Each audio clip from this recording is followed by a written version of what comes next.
Wananchi wametakiwa kuendelea kuimarisha malezi, ulinzi, maendeleo ya watoto ili kuhakikisha wanakuwa katika mazingira salama na kuwa sehemu muhimu ya maendeleo ya taifa na bara la Afrika kwa ujumla. Wito huo umetolewa na mkuu wa mkoa Mjini Magharibi, Mheshimiwa Mohamed Ali Abdallah, wakati wa maadhimisho ya siku ya mtoto wa Afrika yaliyofanyika katika viwanja vya Mao Zedong mkoa Mjini Magharibi.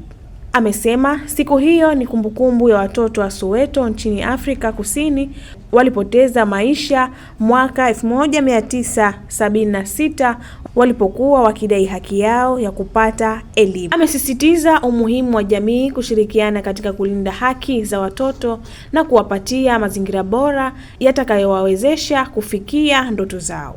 Tuna kila sababu ya kuweza kukumbuka siku hii kwa kuandaa na kuratibu mipango mbalimbali yenye azma ya kusaidia watoto wa Kiafrika, hasa wetu Zanzibar na Tanzania kwa ujumla, ili kuendana sambamba na mabadiliko ya kilimwengu na kuweza kuyakabili maisha yao yaliyo ya sasa na ya baadaye.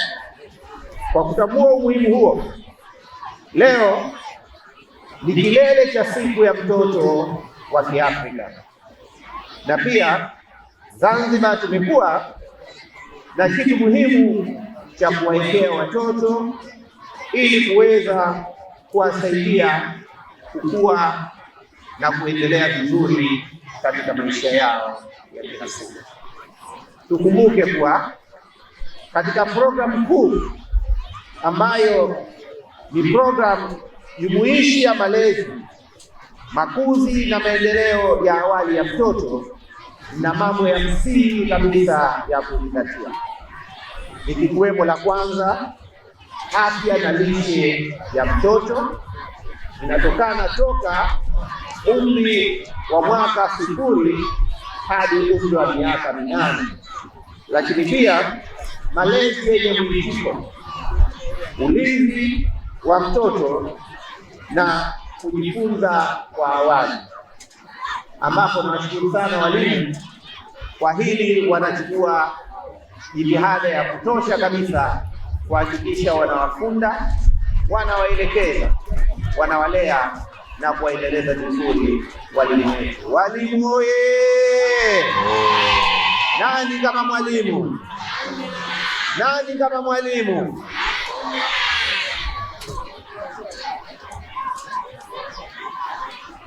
Naelewa kwamba katika umuhimu wa programu ya michezo ambayo leo tunaizindua, basi ina manufaa mengi sana kwa mtoto, ikiwa moja kabisa uwezo wake, kutambua uwezo wa mtoto kiakili, kimwili, pamoja na katika ubunifu mbalimbali. Naomba sana wenzangu ambao tunakaa katika maeneo mbalimbali kuweza kuhakikisha kwamba tunatengeneza maeneo maalumu ya watoto kucheza, maeneo maalumu ya kucheza, sio zile open space zote kuweza kujengwa nyumba au kufanywa kumbi za starehe pasina kuwafikiria watoto. Lakini isitoshe pia kuweza kujua kwamba katika kila tunapolitenda tuwatengenezee mazingira ya watoto wetu kucheza, ikiwemo basi katika vipindi vyetu vya shuleni kuhakikisha kwamba tunatoa vipindi maalum vya wanafunzi kucheza michezo ya aina mbalimbali. Kwa upande wake, mratibu wa programu jumuishi ya malezi na makuzi ya awali ya mtoto amesema programu hiyo inalenga kuimarisha huduma za malezi na makuzi ya watoto tangu wakiwa wadogo ili kuhakikisha wanapata misingi bora ya ukuaji wao. Serikali ya Mapinduzi ya Zanzibar inaendelea kuweka mazingira bora ya kuhakikisha kila mtoto anakuwa katika mwelekeo sahihi na makuzi yake ifikapo mwaka 2031. Hivyo serikali kushirikiana na wadau mbalimbali wa maendeleo imeamua kwa maksudi kutengeneza programu ya malezi na makuzi ya awali ya mtoto ambayo itazinduliwa rasmi hivi karibuni.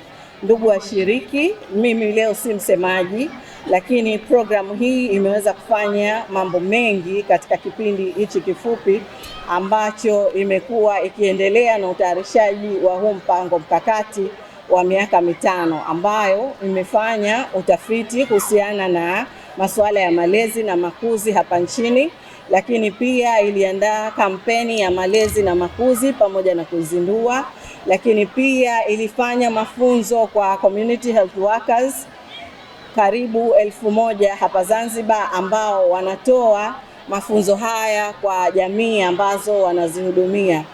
Pamoja na hayo, leo pia tunaenda kuzindua michezo ni maendeleo ya watoto, lakini pia programu hii ilifanya utafiti katika maeneo mbalimbali ya hapa Zanzibar ikiwemo hospitali, masoko pamoja na shule ambazo kwa pamoja tuligundua kwamba tunahitaji kuwa na mazingira rafiki, na tumeanza kufanya swala hilo katika soko la Mwanakwerekwe ambako kuna kituo kinaendelea na ujenzi ili kuwawezesha wakina mama wajasiriamali katika soko la Mwanakwerekwe kuweza kuweka watoto wao katika mazingira salama, wakalelewa, wakaelimishwa wakati wao wanaendelea kufanya shughuli zao za kibiashara.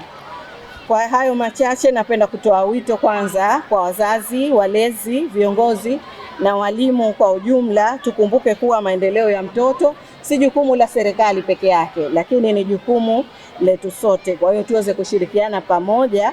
Tukishirikiana tunaweza kujenga kizazi chenye afya bora, elimu bora, ulinzi na usalama kwa mtoto. Nao wanafunzi walioshiriki katika maadhimisho hayo wameipongeza serikali kwa hatua mbalimbali zinazochukua katika kulinda na kutetea haki za watoto, huku wakiahidi kuendelea kusoma kwa bidii na kuzingatia maadili mema. Nimekuja hapa kwa kualikwa kwa sherehe nzuri sana, na tumefurahi kwa sherehe zilizofanyika hapa na mashindano, na tunaendelea hapa kutizama mashindano kama haya. Asante sana Hussein Mwinyi kwa kutuwekea sherehe nzuri sana. Nashukuru kwa asante. Kwa skuli naona alhamdulillah tunasoma, tunaandika, tunashughulikiwa. Asanteni sana walimu pia. Na mtaani pia tunashughulikiwa na wazazi pia. Tuna furaha kusherehekea siku hii hapa ya watoto. Changamoto kama unyanyasaji wa kijinsia, unyanyasaji wa kimwili, kiakili. Maadhimisho hayo yanaongozwa na kauli mbiu inayosisitiza umuhimu wa mtoto kama hazina ya taifa inayopaswa kulindwa, kuendelezwa na kupewa fursa stahiki za ukuaji na maendeleo. Na hizi ni ripoti za ASAM Online TV. Jina langu ni Hawa Jafar Hamis, lakini nyuma ya kamera ni Angel Paul.